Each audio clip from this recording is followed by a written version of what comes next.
When it comes to reasoning, there are two essential components: the emotional and the intellectual.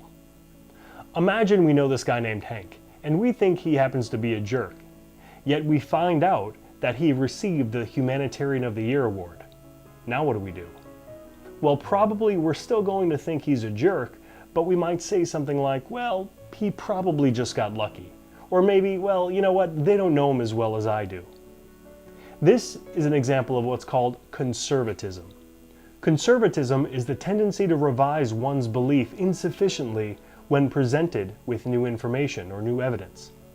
So in our case, we are presented with some evidence that he won the Humanitarian of the Year award, which makes you kind of think he's a good guy. Yet we still have that strong emotional component, so we don't revise the belief sufficiently. We revise it a little bit, and we say, well, yeah, maybe, but I think he's still a jerk. What happens over time is that emotional component eventually fades, and maybe a year from that time we might say, okay, yeah, Hank's a good guy because of all the things he did.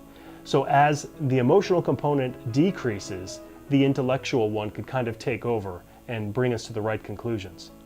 This could be why beliefs don't change very quickly. If you're trying to change somebody's belief, you'll notice no matter how much evidence you give them, it's not a quick, okay, now I believe that.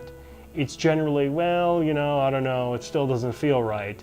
But then after some time, the emotional attachment they had to the belief starts to decrease, and then the intellectual component could take over and bring them to the right conclusion.